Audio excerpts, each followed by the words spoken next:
Viewer discretion is advised. Ron Phillips took out his phone and started recording as his wife Stacy carefully led their children in blindfolds, Kara and Joshua, out of the car. "Come on, Mommy, tell us where we're going." "We're almost there, sweetheart. In fact, we're going inside right now." The family entered the store and removed the kids' blindfolds. They were greeted with the unpleasant sight of macabre stuffed toys on shelves, depicting scenes of violent battles. Some of the figures hanged from the ceiling on small nooses made from intestines. Whoa, a Build-a-Boar Workshop! Surprise! They wandered around the shop for a moment, then a sharply dressed staff member appeared behind the children. "Hey there, little ones. My name's Lucy. What's yours? Are you ready to build your new best friends?" She smiled brightly as the children responded excitedly. "See, Stacy? Told you they'd love it." "You were right, honey." Suddenly, another staff member popped up behind a shelf and joined the children. "Fantastic! I'm Ferris. Now, why don't we get started ASAP? Did you bring your own ritual daggers?" "The what now?" "Hello, everybody. I'm TheRubber. Today, we bring you SCP Foundation KETER Class Object SCP-6566. SCP-6566, also known as Build-a-Boar Workshop, collectively designates a series of anomalous novelty toy stores resembling the popular, similarly named Build-a-Bear Workshop chain store. 6566 sports a similar logo to Build-a-Bear Workshop, but with subtle differences. For example, the bear head's black eyes are replaced with larger glowing red ones instead. The store's interior and exterior color scheme uses more shades of red, orange, brown, and black, with small inanimate decorations resembling SCP-6566-A instances displayed in grim fashion. Despite the conventionally unsettling decor, customers do not appear to be troubled by it. 6566 stores give off a perception-altering effect, making nearby humans less uncomfortable and more accepting of them. This phenomenon is more apparent in the perception and treatment of SCP-6566-A instances by affected individuals. They will identify and interact with the instances as though they were normal stuffed animals. SCP-6566-A refers to the seemingly sapient and malevolent toys that somewhat resemble stuffed animals. They are handcrafted creations by patrons of the Build-a-Boar Workshop. Customers can build figures of different animals, sometimes even amalgamations of various species. However, most of the handiwork come out resembling pigs and boars. Instead of fabric and cotton, shoppers are provided with rather unorthodox materials to craft their very own 6566-A instances, such as flesh, bones, and internal organs. Biological samples retrieved from 6566 stores reveal high amounts of human and wild boar genetic material.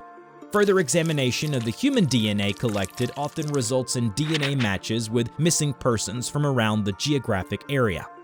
6566 is always staffed with the same versions of the same three entities, designated as SCP-6566-1 Lucy, SCP-6566-2 Ferris, and SCP-6566-3 King, respectively.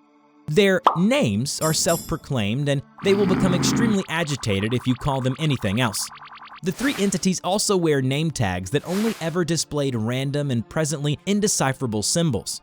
No two instances of the entities wear name tags with the same symbols across all 6566 manifestations. In addition, all attempts at interviews, negotiations, or any significant dialogue about topics other than building or purchasing 6566-A instances with Lucy, Ferris, and King have been met with severe hostile non-compliance, be it Foundation agents or customers. The first known 6566 instance was discovered in St. Louis, Missouri in December 2016, following an investigation prompted by an unusual surge of violent acts and behavior from several children at one particular school. An agent embedded in the local law enforcement had flagged the incident as being potentially instigated by anomalous activity. It was reported that all the affected children were owners of 6566-A instances. They also provided similar descriptions of 6566 when asked about the origin of their dolls. At least 2 children were hospitalized due to contracting diseases caused by the unsanitary habit of carrying, cuddling, and playing with toys made of decaying flesh and entrails. Subsequently, more Build-a-Boar workshops were observed opening shop in nearby towns as well, and have been growing at a steady pace. However, its growth rate will accelerate dramatically if no one visits any of the existing stores. Currently, 6566's area of effect covers much of the Midwestern and South Central United States, as well as bordering regions of southern Canada. If left unchecked, 6566 could theoretically cover the entire planet before the end of the 21st century. The following are interview logs with the Phillips. I'm telling you, that place felt off, what with the decor and all. I knew something was up the moment I stepped through that door. Ever since my kids got those blasted toys, they've become more cranky and violent, getting into fights at school, throwing rocks at cars. You know, this morning I found a blood trail in the backyard. I followed it to the edge of the woods and saw Kira and Joshua carving up a dead cat. And of course, they were carrying those toys.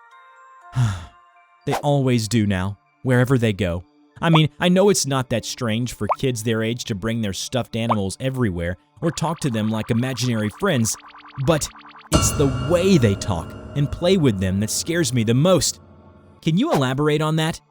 Well, the kids whisper to them a lot of the time, like they're conspiring or plotting something. And the looks they give me when they turn around.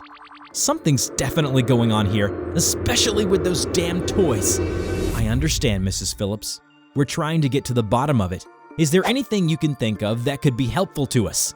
Yeah, my husband Ron filmed the whole trip. I have the footage with me, here. First things first, what are we gonna build today?